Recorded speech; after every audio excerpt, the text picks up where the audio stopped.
अपन जानते हैं कि ये नदियों की बहुउद्देशीय परियोजना क्या है, क्यों बोलते हैं इनको? चलो थोड़ा सा जानते हैं इनके बारे में। ये नदी बह रही है, अपन ने इस पर बनाया डैम। पहले बनाएंगे झील इस साइड में, उसके बाद यहाँ पर बनाएंगे डैम।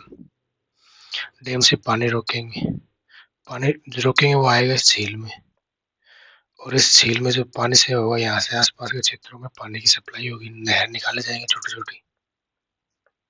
ठीक है, और फिर उसके बाद इस पर पानी छोड़ा जाएगा, जो एक्स्ट्रा पानी रहेगा वापस से इससे बनेगी बिजली टरबाइनों पर। बिजली, और ये बिजली भी बनेगी, वो आसपास के क्षेत्रों में दी जाएगी सप्लाई।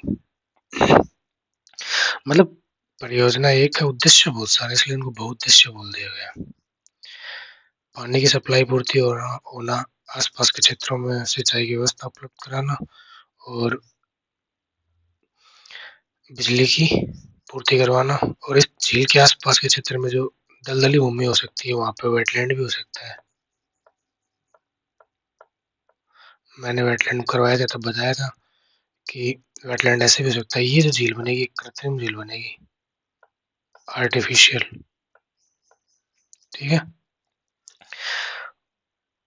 और झील में यहाँ पे जो वेटलैंड होगा, वहाँ पे बहुत सारे प्लांट हो सकते हैं, उनका संरक्षण के लिए भी गवर्नमेंट स्कीम चला सकती है ना, जो अपने फूड चेन के लिए बहुत ज्यादा हेल्पफुल होते हैं।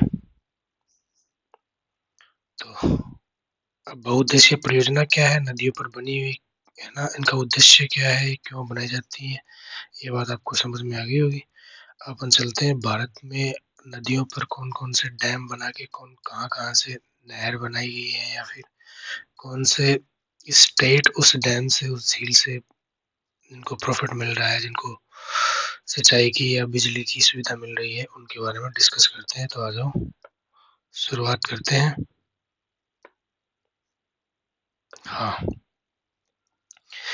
भारत की प्रमुख बहुउद्देशीय नदी घाटी परियोजनाएं। देखो यार, देश आजाद होते ही ना फर्स्ट 5 ईयर प्लान में इनका डिस्कशन कर लिया गया था कि भी अपन ऐसा कुछ करेंगे, है ना, और इसके लिए प्रयास करने भी शुरू कर दिए गए थे।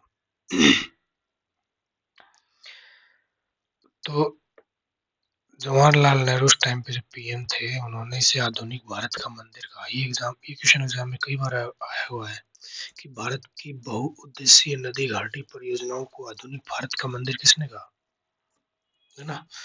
तो ये पूछा जा सकता है, क्यों कहा, समझ में आ ही गया होगा कि यार मॉडर्न इंडिया के निर्माण में ना कितनी ज्यादा हेल्पफुल होने वाली है ये स्कीम, कि नदियों पर डैम बना के बिजली पैदा करना, पानी की पूर्ति करना, ये सब है ना, इसलिए इनको नाम दिया गया।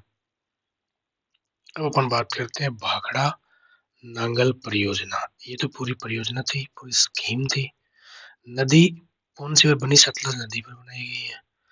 और प्रॉफिट किस किस स्टेट को मिल रहा है, पंजाब को मिल रहा है, हरियाणा को मिल रहा है, हिमाचल को मिल रहा है, राजस्थान को मिल रहा है।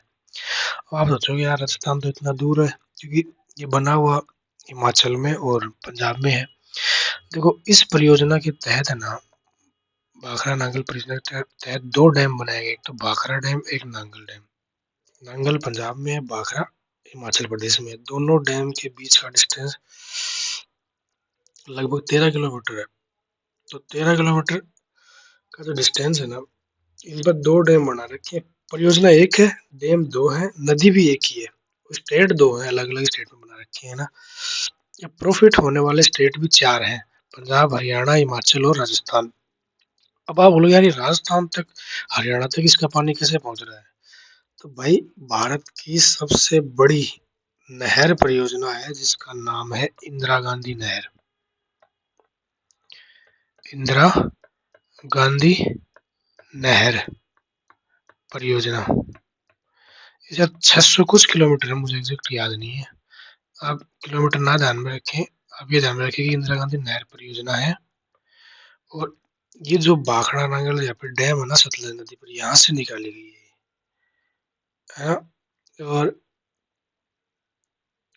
इसकी सप्लाई हरियाणा में, राजस्थान के हनुमानगढ़, गंगानगर में, बीकानेर में, फिर जैसलमेर में और बाड़मेर तक, और झुंझुनू चूरू में भी। यहाँ तक इनका पानी सप्लाई होता है इंदिरा गांधी नहर का, है ना। तो यहाँ से निकालेगी, इसलिए इम्पोर्टेंट है। तो चलो आगे बढ़ते हैं। अब है व्यास परियोजना, सॉरी व्यास परियोजना व्यास नदी पर है, नाम से पता चल रहा है ना। अब इसमें लाभान्वित हो रहे हैं पंजाब, हरियाणा, राजस्थान और हिमाचल, इसमें ये लाभान्वित राज्य है। तो कहीं ना कहीं इस नदी का पानी भी इसमें यूज किया जा रहा है, जो इंदिरा गांधी नहर है ना उसमें। तब यहाँ तक चीजें पहुंच पा रही है और बिजली की सप्लाई पहुंच पा रही है, ठीक है। और तीसरी है दामोदर नदी घाटी परियोजना, ये दामोदर नदी पर है और इससे लाभान्वित होने वाले राज्य हैं झारखंड और पश्चिम बंगाल। यार थोड़ा सा क्या, नदियों को मैप के द्वारा आप रिलेट करो कि कौन सी नदी कहाँ है। जब गंगा नदी की बात आएगी तो कर्नाटक तो कोई नहीं करेगा, सबको पता है कि उत्तर भारत की नदी है ना। इतना तो है ही। अब एक चीज यहाँ पे इम्पोर्टेंट है, मैंने कल पंचवर्षीय योजना में बताया था कि दामोदर, व्यास और पहली वाली भाखड़ा नांगल, तीनों पहली पंचवर्षीय योजना के तहत बनाने का इनका सोचा था, ये कल ही बताया था ना। अभी आगे बढ़ते हैं। अब अगली है हीराकुंड परियोजना। तो परियोजना है तो इस पर बना हुआ है बांध, बांध का नाम भी हीराकुंड बांध ही है। नदी कौन सी है, महानदी के ऊपर बनाया गया है। कहाँ बनाया गया है, उड़ीसा में। इस बांध की खास बात है कि भारत का सबसे लंबा बांध है, लेंथ के हिसाब से, ऐसे लेंथ के हिसाब से सबसे लंबा बांध है, महानदी पर है, उड़ीसा में है, हीराकुंड इसका नाम है, ठीक है। अब नेक्स्ट है चंबल परियोजना। चंबल परियोजना किस नदी पर है, चंबल पर है। और चंबल मध्य प्रदेश में बहती है, फिर राजस्थान में बह के फिर उत्तर प्रदेश में चली जाती है नदी। नदी का ना ज्योग्राफिकल स्थिति को थोड़ा सा समझने की कोशिश करो कि भौगोलिक स्थिति उसकी कहाँ सी है, किधर से आती है किधर जाती है, और उसके अकॉर्डिंग आपको सारी परियोजनाएं याद हो जाएंगी। राजस्थान और मध्य प्रदेश इससे लाभान्वित स्टेट है। नेक्स्ट है तुंगभद्रा परियोजना। तुंगभद्रा परियोजना तुंगभद्रा नदी पर है। तुंगभद्रा का नाम आते ही आप कर्नाटक पहले ध्यान में आएगा, और तेलंगाना, ये दोनों राज्य इससे लाभ लेते हैं। नेक्स्ट है मयूराक्षी परियोजना। मयूराक्षी नदी पर है और पश्चिम बंगाल में इसको लाभ मिलता है। कई कई परियोजनाओं में बहुत ज्यादा चीजें इंपॉर्टेंट नहीं है, बस आप ये याद रखेंगे कौन से राज्य को इसका लाभ मिल रहा है, कौन सी नदी है, उस पर कौन सी परियोजना है। बहुत सारी परियोजनाएं तो नदियों के नाम पर ही है, लेकिन बहुत सारी थोड़ी सी अलग भी है ना, तो कंफ्यूज होना नहीं है, वो थोड़ा ध्यान में रखना है बस। नागार्जुन सागर कृष्णा नदी पर है, आंध्र प्रदेश और तेलंगाना इससे लाभान्वित है। अब कृष्णा नदी की लोकेशन पता है, उसके हिसाब से इस चीज को रिलेट करेंगे। कोसी परियोजना, अब पता है बिहार का शोक बोला जाता है कोसी को, तो कहाँ होगी, बिहार तो पक्का ही होगा, नेपाल से आती है तो नेपाल भी है। दो है इस परियोजना का लाभ लेते हैं, है ना। कोसी नदी, कोसी परियोजना इस पर है, और कोसी को बोला जाता है बिहार का शोक। ये बात भी पूछी गई है एग्जाम में कई बार। गंडक नदी परियोजना, गंडक नदी परियोजना गंडक नदी पर है, इससे बिहार और नेपाल को ही लाभ होता है सबसे ज्यादा, सबसे ज्यादा है। फिर नेक्स्ट है फरक्का परियोजना, गंगा और भागीरथी, पहले भागीरथी थी वो, बाद में वही गंगा बनती है, तो आप भागीरथी मान लो ना। सॉरी सॉरी, भागीरथी नदी वेस्ट बंगाल में है।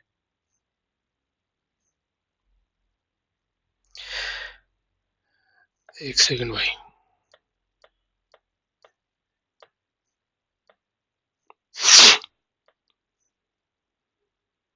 गंगा पर ही है। फरक्का परियोजना गंगा पर, जो हुगली बनती है ना पश्चिम बंगाल में जाके, उस पर है, ठीक है। और फिर नेक्स्ट चलते हैं अपन, पश्चिम बंगाल से फायदा मिलता है काकरा पार। अब काकरा पार परमाणु संयंत्र भी है, ये बात पे एग्जाम में पूछी गई है, तो नाम से नाम मिलते हैं तो याद रखेंगे आप, परमाणु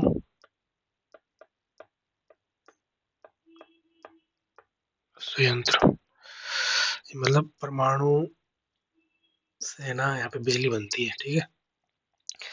और नदी कौन सी है, ताप्ती नदी है, और कहाँ है, गुजरात में। काकरा पार परमाणु संयंत्र, ये बात पूछी हुई है एग्जाम में, कहाँ पे है, गुजरात में है। और काकरा पार इसके नाम पे परियोजना है, और नदी कौन सी है, ताप्ती। और इस एक इम्पोर्टेंट बात, और इस ताप्ती नदी के किनारे बसा शहर है गुजरात का सूरत। इसको ताप तापी भी बोलते हैं, ताप्ती भी बोलते हैं, तापी भी बोलते हैं। ठीक है, ध्यान में रखना। नेक्स्ट है अपन पढ़ते तवा परियोजना। तो तवा नदी पर है, मध्य प्रदेश में। ठीक है, नेक्स्ट है नागपुर शक्ति ग्रह परियोजना। नागपुर शक्ति ग्रह परियोजना कैरोड़ी नदी पर है, महाराष्ट्र में। ठीक है, हो गए इस पेज के। चलो नेक्स्ट पेज पे चलते हैं अपन। हाँ, आया भैया नेक्स्ट पेज पे। नेक्स्ट पेज है अपना उकाई परियोजना। ताप्ती नदी पर है, गुजरात में। ताप्ती नदी बताया ना अभी, सूरत इसके किनारे है, उकाई परियोजना। ओके, नेक्स्ट चलते हैं पेंचमपाद परियोजना। पौंचपाद सॉरी पौंच पौंचमपाद परियोजना गोदावरी नदी पर है, कर्नाटक में। मालप्रभा परियोजना कर्नाटक में, मालप्रभा नदी पर। महानदी परियोजना ये उड़ीसा में है, महानदी पर। रिहंद परियोजना ये बहुत ज्यादा इंपॉर्टेंट है, पहले भी इसके बारे में अपन डिस्कस कर चुके हैं। रिहंद परियोजना उत्तर प्रदेश की है और रिहंद नदी पर है।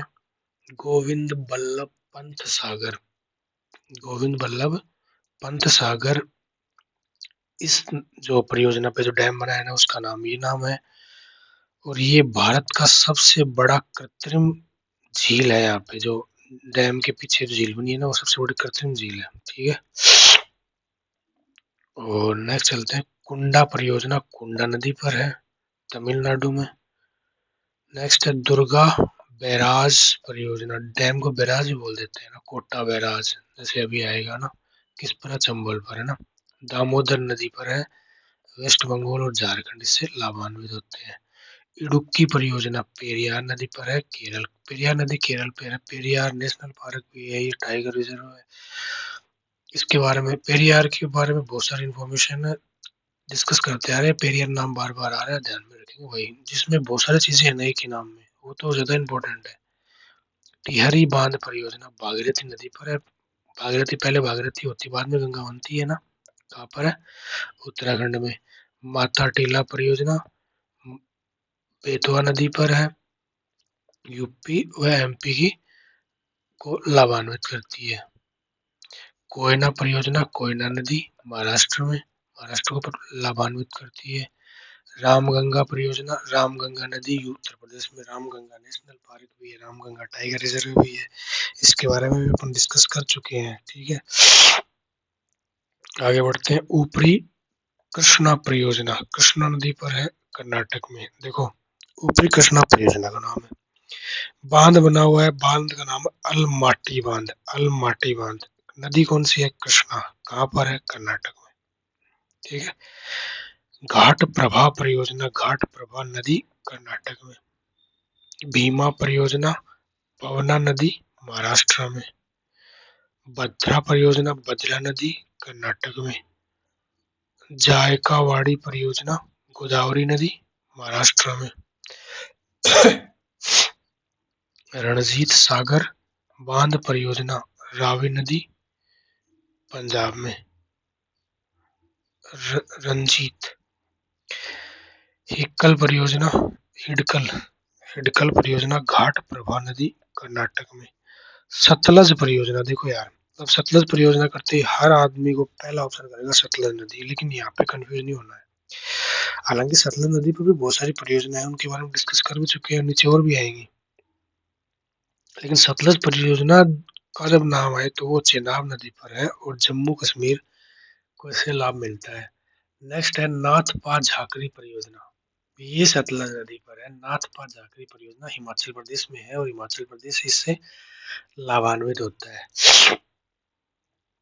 पनामा परियोजना पनामा नदी पर है, गुजरात में, ध्यान में रखेंगे। नेक्स्ट है कोल डैम परियोजना। कोल डैम परियोजना सतलज नदी पर है, हिमाचल प्रदेश में।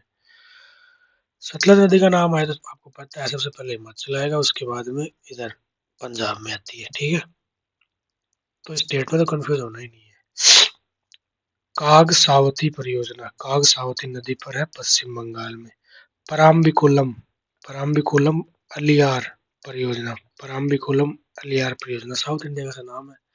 तमिलनाडु और केरल में है। 8 छोटी नदियां मिलकर इस परियोजना में है, जो तमिलनाडु और केरल को बिजली की और पानी की सुविधा उपलब्ध कराती है। मूचकुंड परियोजना मूचकुंड नदी ओडिशा और आंध्र प्रदेश को लाभान्वित करती है। फिर है गिरना परियोजना। गिरना नदी महाराष्ट्र में है, महाराष्ट्र को लाभान्वित करती है। शारदा परियोजना शारदा नदी और गोमती नदी दोनों को मिलके दो नदियां हैं, परियोजना एक है, शारदा इसका नाम है, और शारदा और गोमती नदी पर है। उत्तर प्रदेश में गोमती नदी के किनारे एक शहर बसा है उत्तर प्रदेश का, जिसका नाम है जौनपुर। गोमती नदी के किनारे यूपी का एक शहर बसा हुआ है जौनपुर। एक शहर और भी है, देखो शायद वही बाद में आएगा, बताऊंगा, मुझे ध्यान में नहीं आ रहा अभी। पूर्णा नदी पूर्णा नदी पर परियोजना है, पूर्णा परियोजना महाराष्ट्र में। और बागी परियोजना बागी नदी पर है मध्य प्रदेश में। बागी चंबल की सहायक नदी है, तो चंबल की बागी सुना नहीं है कई बार, तो नदी बागी है और बागी परियोजना इस पर है और मध्य प्रदेश में। ठीक है, ये पेज हुआ कंप्लीट। अब नेक्स्ट पेज की तरफ चलते हैं अपन। हाँ, हंस देव बंगो परियोजना हंस देव नदी पर है छत्तीसगढ़ में। शरावती परियोजना इंपॉर्टेंट है यार, देखो जोग या गरसप्पा इस पर वो है झरना, वाटरफॉल है ना। शरावती नदी कर्नाटक में। पंचेत बांध है दामोदर नदी पर। पंचेत परियोजना पंचेत डैम दामोदर नदी झारखंड और वेस्ट बंगाल इसको लाभान्वित होते हैं। गंगा सागर परियोजना गंगा सागर परियोजना चंबल नदी पर है, मध्य प्रदेश में है। बाण सागर परियोजना ये सोन नदी पर है, बिहार यूपी और एमपी तीनों को लाभान्वित करती है भैया। नर्मदा सागर परियोजना नर्मदा नदी पर है, नदी के नाम से ही पता चल रहा है, मध्य प्रदेश और गुजरात को लाभान्वित करती है। नर्मदा नदी को वैसे भी मध्य प्रदेश की जीवन रेखा बोला जाता है, मध्य प्रदेश में बहती हुई गुजरात में जाती है। ठीक है। राणा प्रताप सागर परियोजना इसके नाम में आ गया, राणा प्रताप मतलब राजस्थान। कौन सी नदी है? चंबल, राजस्थान में चंबल नदी पर बना हुआ है। और जवाहर सागर परियोजना ये भी चंबल पे है, राजस्थान में। सरहिंद परियोजना सरहिंद परियोजना सतलज नदी पर हरियाणा इसको लाभान्वित होता है, हिमाचल के बगल में ना। तुलबुल परियोजना झेलम नदी पर है, जम्मू कश्मीर। ये वाला क्वेश्चन एग्जाम में पूछा हुआ है, तुलबुल परियोजना कौन सी नदी पर है, कहाँ पर है, ध्यान में रखेंगे। दुलहस्ती परियोजना चिनाब नदी पर है, जम्मू कश्मीर में। तिलैया परियोजना बराकर नदी पर है, झारखंड में। सरदार सरोवर परियोजना सरदार सरोवर झील भी थी, पढ़ा भी हुआ है पढ़ने सरदार सरोवर इसके बारे में, नर्मदा नदी पर है। गुजरात महाराष्ट्र मध्य प्रदेश राजस्थान इनको लाभान्वित करता है।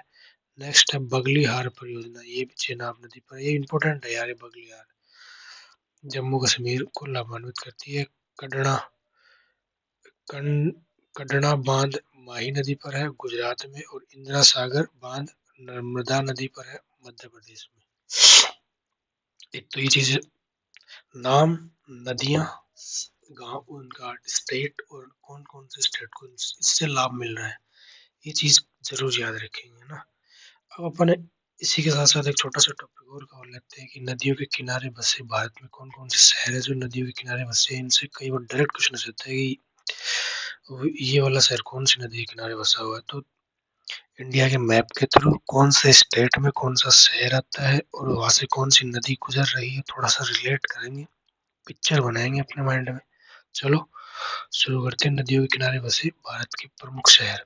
आगरा, अब सबको पता है यमुना नदी के किनारे है, क्योंकि आगरा का ताजमहल है, ताजमहल के पास से भी यमुना नदी गुजरती है। इतना सुना हुआ देखा हुआ पढ़ा हुआ तो होगा ही होगा, तो रिलेट करें, कनेक्ट करें। बद्रीनाथ कहाँ है? उत्तराखंड में, नाम से पता चल रहा है। अलकनंदा नदी, गंगा नदी बनने से पहले वो अलकनंदा होती है ना, तो क्या नाम है उसका, नंद प्रयाग में अलकनंदा और भागीरथी मिलते हैं, तो वहाँ पे बद्रीनाथ में, है ना। फिर पहले नाम था इलाहाबाद, अब हो गया प्रयागराज, जहाँ भी महाकुंभ चल रहा है ना। तो यहाँ कौन सी मिलती, गंगा यमुना संगम है। सरस्वती भी है, लेकिन अब बोला जाता है कि वो लुप्त हो गई, लेकिन दो तो प्रमुख है ही वहाँ पे। ये नदियाँ, ये उसके सारे किनारे बसे शहर। अब इलाहाबाद प्रयागराज बताने की जरूरत थोड़ी है कि कौन सा स्टेट में है, यूपी में है। दिल्ली, अब दिल्ली भी बहुत ज्यादा हाईलाइट हो रखा है आजकल, यमुना के लिए इलेक्शन हुए हैं अभी। तो दिल्ली के किनारे कौन सी नदी है, यमुना नदी है। फिरोजपुर, फिरोजपुर पंजाब का शहर है ना। सतलज नदी है के किनारे बसा फिरोजपुर है। हरिद्वार, सबको पता है हरिद्वार में कौन सी नदी है, गंगा। कितना इजी है, कनेक्ट करो, रिलेट करो। कानपुर, गंगा नदी है। कुरनूल, तुंगभद्रा नदी है। संकोवा घाट, ब्रह्मपुत्र नदी है। अयोध्या, सरयू नदी है, सबको पता है कितना इंपॉर्टेंट है। कोलकाता में हुगली नदी है, इसी के किनारे हुगली नदी पर ही कोलकाता का बंदरगाह बना हुआ है, एकमात्र नदी बंदरगाह है ना। हुगली, हुगली में गंगा आके मिलती है। लखनऊ, गोमती, हाँ अभी बताया था ना, गोमती नदी के किनारे एक तो लखनऊ है, दूसरा था जौनपुर, यूपी का। ठीक है, दो शहर है। नदी कौन सी है, गोमती, यूपी में। डिब्रूगढ़, अब असम में डिब्रूगढ़ आपको पता है। तो ब्रह्मपुत्र नदी है असम में।